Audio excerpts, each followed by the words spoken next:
Salam alaikum wa rahmatullahi wa barakatuh. Alors à propos de la foi, comment mesurer si j'ai la foi ou si que la personne en face de moi elle a une foi ou pas, etc. Tu mesures ça, une des choses, c'est pas par la longueur du turban ou par la longueur de la barbe ou le niqab, etc. Ça peut être des éléments. D'ailleurs en France, etc., c'est pas forcément un élément qui montre la foi. Bon bref. Mais ce que tu devrais regarder, c'est la fiabilité. Est-ce que la personne là, est-ce que la personne est-ce que la responsabilité ou les responsabilités qu'elle a, est-ce que elle les gère bien? Est-ce qu'elle les gère bien? Est-ce que tu peux lui faire confiance? Est-ce que elle est fiable ou pas? Est-ce que est-ce que si tu lui confies une chose, elle va faire au mieux pour préserver cette chose-là? Est-ce que quand elle va te faire une promesse, elle va tenir cette promesse-là ou pas? Est-ce que quand elle va, par exemple, quand elle va parler, est-ce que tu peux faire confiance à ce qu'elle dit? Est-ce qu'elle dit la vérité ou pas? Donc tout ça, ce sont des éléments qui montrent si la personne, elle a la foi ou pas. Si elle a ou bien, c'est des marques de iman. C'est pas le turban comme je l'ai dit, etc., etc. Parmi les responsabilités, par exemple, ça dépend. Ton métier, c'est quoi ton métier? Si par exemple ton métier, c'est de gérer une mosquée, ça existe. C'est un travail, gérer une mosquée.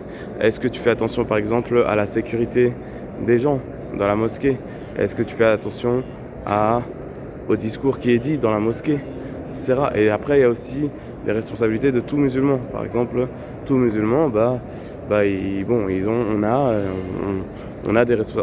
une responsabilité de da'wah, Est-ce qu'on fait bien la da'wah? Est-ce qu'on invite bien les gens à l'islam? Est-ce qu'on a un vrai message de bien?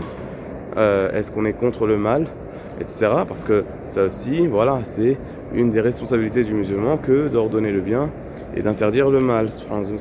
Donc, est-ce qu'on fait ça ou pas? Est-ce qu'on participe à la propagation du bien ou pas?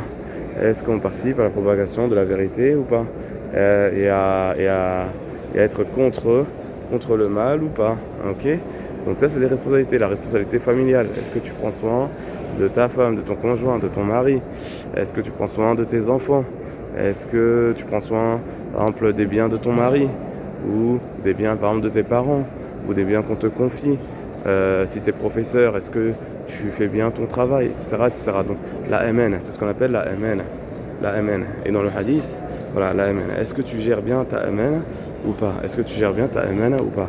Ça, c'est une chose qui est importante. Regarde ton travail, regarde tes responsabilités. Est-ce que tu les gères bien? Est-ce que tu es honnête? Et voilà, ou pas. Allah nous en préserve. Donc ça, c'est pour mesurer, Inch'Allah, à propos de la foi dans le hadith, la imana liman la amanata lah, proche de cela, et aussi des choses comme, par exemple, sur Sifat al-Munafiqin, sur des caractéristiques de hypocrite. Quand il parle, il ment. Quand il fait une promesse, il ne la tient pas. Quand on lui fait un dépôt, par exemple, il le trahit. D'accord? Allahumma salli wa sallam wa barik ala nabiyyina Muhammadin wa ala alihi wa sahbihi wa sallam.